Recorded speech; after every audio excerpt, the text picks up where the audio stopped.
respeito a companhias aéreas. Desde a semana passada, as operações aéreas da Voe Paz, que aparecem aí em tela, estão suspensas. Mas suspensas porque quem mandou? É uma determinação da Agência Nacional de Aviação Civil. De acordo com a ANAC, existem irregularidades no sistema de gestão da empresa e os voos só serão retomados se esses problemas forem corrigidos. Para falar desse assunto, a gente recebe agora o ministro de Portos e Aeroportos, Silvio Costa Filho. Ministro, obrigada demais pela gentileza da presença, ainda mais pessoalmente na CNN em Brasília. Bem-vindo.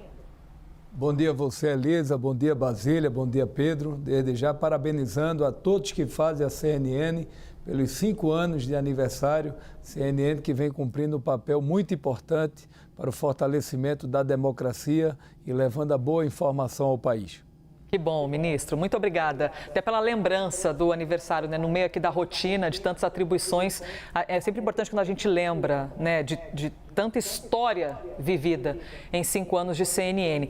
Ministro, quando a gente fala de aviação, e o senhor ocupa esse cargo que diz respeito também à segurança dos seres humanos, né? Porque diz respeito à aviação e isso precisa ter uma segurança para quem voa e tem muita gente que tem medo e precisa ter ali segurança até do poder público para saber o que está sendo feito para a manutenção da segurança dos passageiros. Ponto. E tudo isso que nós estamos vivendo aqui começou com um acidente aéreo em Vinhedo, agosto do ano passado, aquela imagem horrorosa do avião despencando e mais de 60 pessoas mortas. A partir daí, a Voe Paz é alvo de uma série de investigações e de auditorias. Quais problemas exatamente foram encontrados? Quando a gente fala em problema de gestão, ministro, a gente está falando de quê exatamente? Olha, primeiro, desde o início, que infelizmente ocorreu a tragédia, a gente solicitou que a ANAC fizesse uma ampliação na questão da segurança dos voos no Brasil.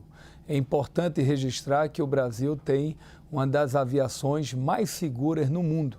E os próprios relatórios no mundo apontam para a segurança na aviação brasileira. Infelizmente, tivemos essa tragédia e a ANAC ampliou cada vez mais a fiscalização nas companhias aéreas do Brasil, para que possa, sem dúvida alguma, de maneira permanente, estar apresentando a situação da aeronave. Nós não podemos ainda fazer juízo de valor para entender efetivamente o que ocorreu com a queda do avião, porque nós estamos aguardando, né, o DCEA, nós estamos aguardando a Força Aérea Brasileira.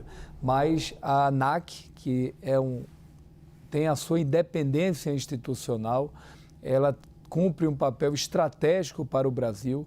Ela fez, nesses últimos 6 meses, um grande processo de gestão, de monitoramento, de fiscalização e entendeu que era muito importante que a Voe Paz pudesse fazer uma rearrumação para a governança da aviação no Brasil, que vai desde a melhoria em aeronaves, compra de aeronaves novas, como também melhoria na governança da operação nos voos. Isso é uma medida pedagógica que foi tomada pela ANAC na semana passada e a gente espera que ao final isso possa ser solucionado. O fato importante é que nós estamos trabalhando muito ao lado de todos que fazem a aviação brasileira para ampliar cada vez mais o número de aviões voando pelo Brasil. Vou dar um dado importante: nesses últimos 2 anos que o presidente Lula assumiu o governo, nós tivemos o ingresso de quase 20 milhões de brasileiros a mais viajando pelo Brasil.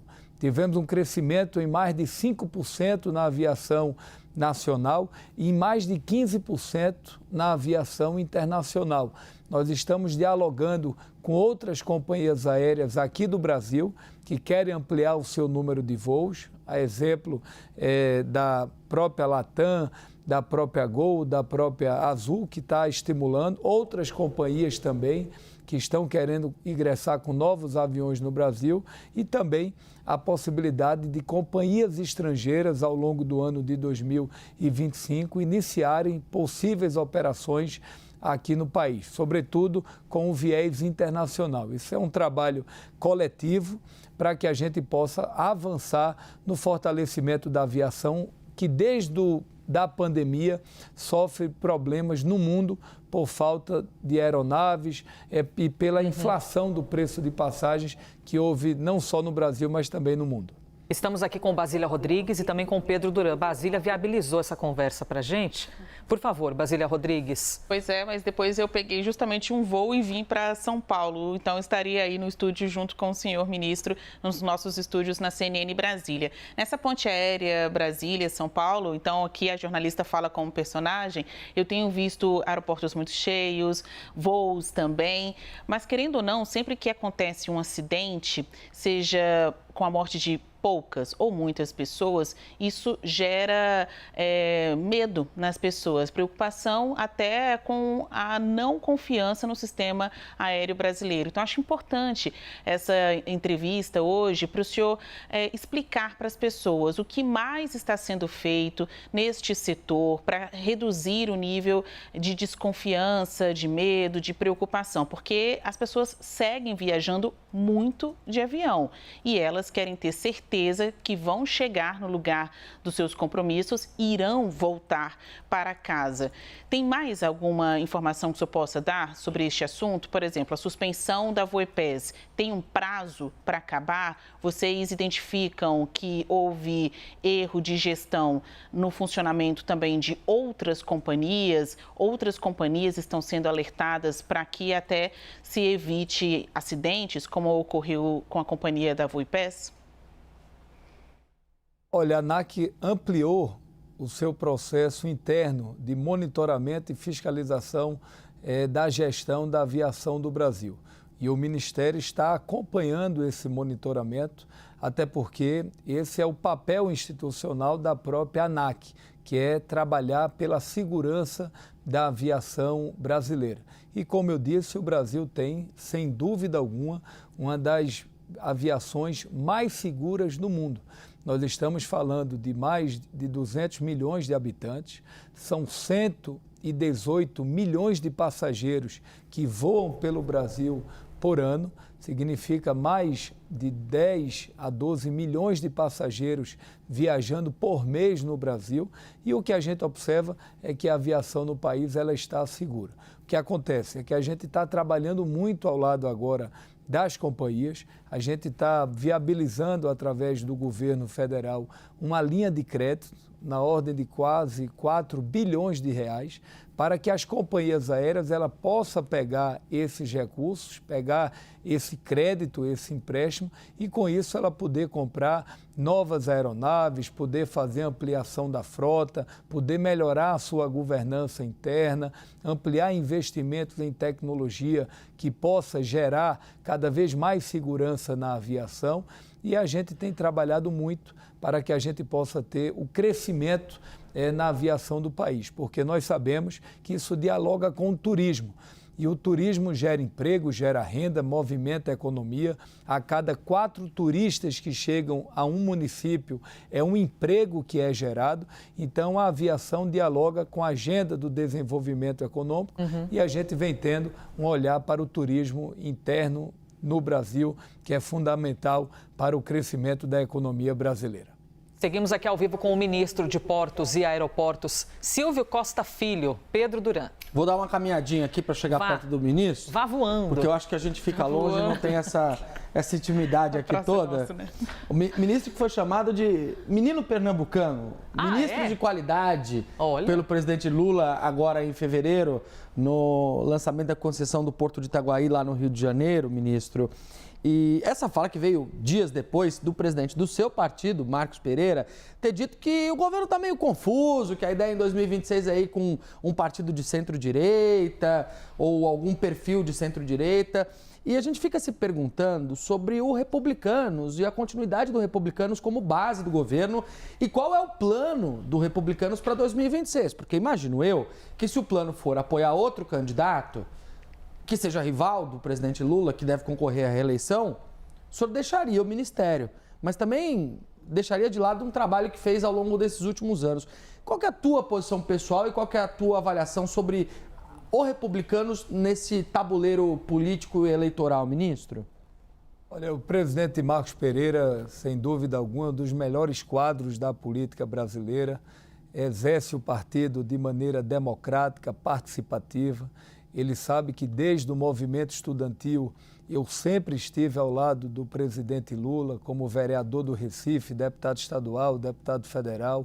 Ao longo dos meus 25 anos de vida pública, eu sempre estive ao lado do presidente Lula e eu aprendi desde muito cedo que gratidão se retribui com gratidão. E eu estarei ao lado do presidente e, naturalmente, nós vamos iniciar ainda no próximo ano, em 2026, o debate de como se dará a posição do partido em 2026. Eu acho que a nossa principal eleição agora tem que ser ajudar o povo brasileiro. Nós precisamos avançar nas nossas conquistas. O Brasil está vivendo um momento importante do ponto de vista econômico. A gente precisa preservar as nossas conquistas sociais e avançar numa agenda que dê cada vez mais previsibilidade à sociedade brasileira. O Brasil terminou o ano de 2024 com crescimento em quase 3,5%. O Brasil terminou o ano com um menor índice de pessoas passando fome.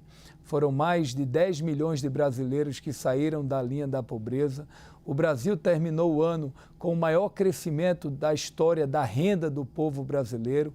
O Brasil terminou 2024 tendo o maior crescimento da indústria em quase 4% dos últimos 10 anos, um crescimento em 3% no setor de serviços, o melhor ano da construção civil brasileira, um avanço importante que nós tivemos, sobretudo na agenda de investimentos portuários, aeroportuários, rodoviários, Minas Energia. 2024 foi o melhor ano da história e 2025 também será de concessões no Brasil, o maior volume de investimentos públicos e privados. Ministro. Esse ano nós devemos ter na B3, envolvendo o Ministério de Transportes, Portos e Energia, mais de 80 grandes concessões. Agora, ministro, com investimentos de mais de 200 bilhões de reais, e isso é muito estratégico para o crescimento da economia. Eu tenho muita confiança que o governo do presidente Lula vai chegar ao final de 2025 muito fortalecido, sobretudo do ponto de vista econômico e social. É jogo muito rápido. Só para dizer o seguinte, ministro, então por que todos esses argumentos não são suficientes para convencer os republicanos a estar do lado do Lula em 2026? Olha, eu acho que está muito cedo, nós vamos iniciar o debate mais à frente, temos que exercer a democracia interna do partido. O que nós precisamos agora é ampliar o diálogo do governo do presidente Lula com a classe política, com o setor produtivo brasileiro. O mercado financeiro vive de previsibilidade. Nesses últimos 2 anos, nós tivemos grandes conquistas sociais e econômicas, mas é preciso que agora a gente possa avançar também numa agenda fiscal. O mercado vive de previsibilidade, a gente precisa dialogar mais com o setor produtivo para que a gente possa apresentar uma agenda fiscal com redução, naturalmente, da busca da redução do déficit público, porque isso vai baixar o dólar, isso vai gerar previsibilidade e vai atrair mais investimentos internacionais. Eu acho que é essa agenda fiscal de 2025 que precisa ser perseguida pelo governo. E será.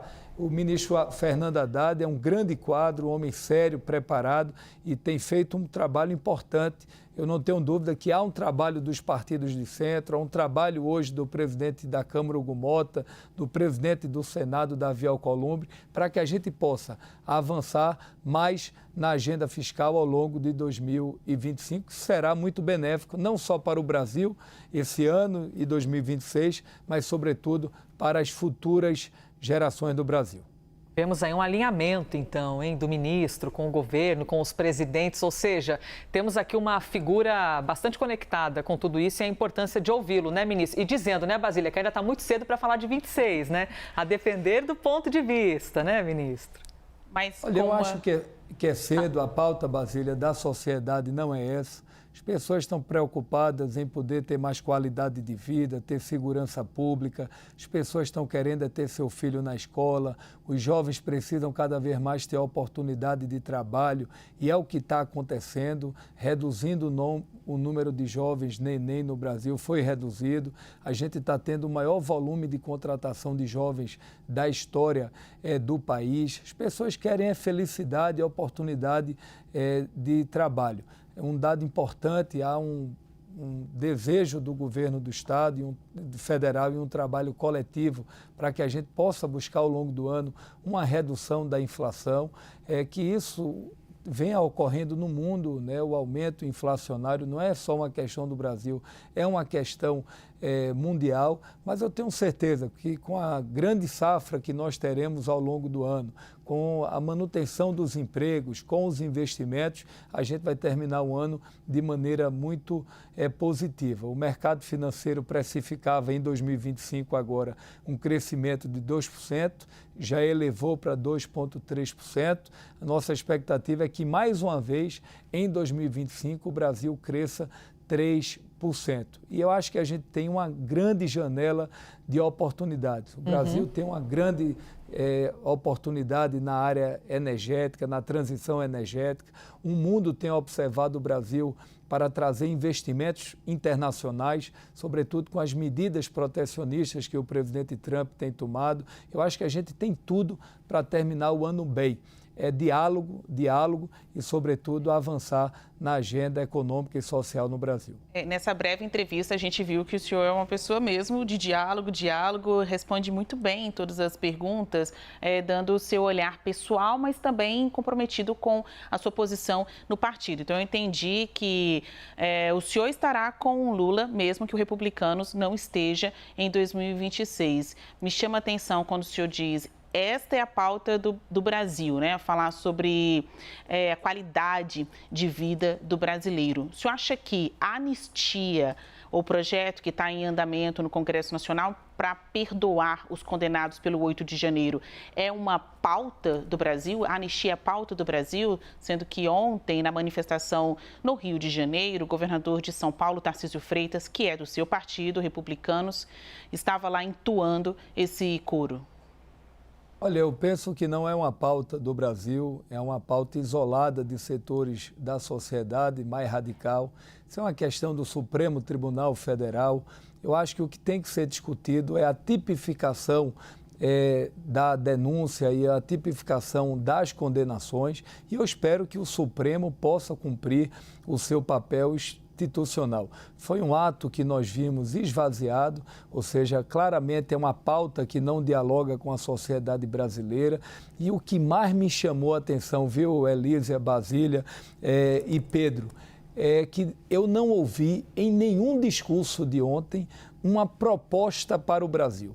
O que se viu foi críticas e nenhuma proposta pedagógica para o Brasil, uma causa na segurança pública, uma causa na educação, uma causa social. Eu acho que o Brasil está cansado de briga, de arenga, como se diz lá no Nordeste. As pessoas querem paz institucional. É o respeito à imprensa, é o respeito à democracia, respeito às instituições e uma agenda social e econômica. É isso que falta à política brasileira. Eu acho que falta, sobretudo, a necessidade de dialogar, mas construir pautas que dialoguem com o Brasil real. Há uma desconectividade hoje de setores da sociedade com o Brasil real. O Brasil real que eu estou vendo é um Brasil que está crescendo e está sem desenvolvimento. E essa linha que eu assisti ontem de narrativa e de discursos vai estimular o divisionismo, vai estimular o ódio em algumas pessoas, mas não ajuda o Brasil. Lá o Fernando Veríssimo, ele dizia: quando você chega em determinado momento da vida e pensa que tem todas as respostas, vem a vida e lhe faz novas perguntas. E é isso que o povo brasileiro está fazendo nesse momento, a classe política do país.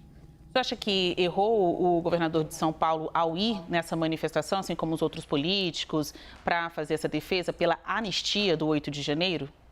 Olha, o governador Tarcísio é um dos melhores quadros, né, dessa nova geração da política. Eu tenho um excelente diálogo com o governador Tarcísio. O presidente Lula e o governador têm dialogado muito sobre obras estruturantes em São Paulo. O presidente Lula tem ajudado o governador Tarcísio, não apenas ele, mas todos os governadores do Brasil. É o maior volume de operações de crédito do BNDES e outras instituições ajudando os governos estaduais. A gente está tendo um grande volume de obras.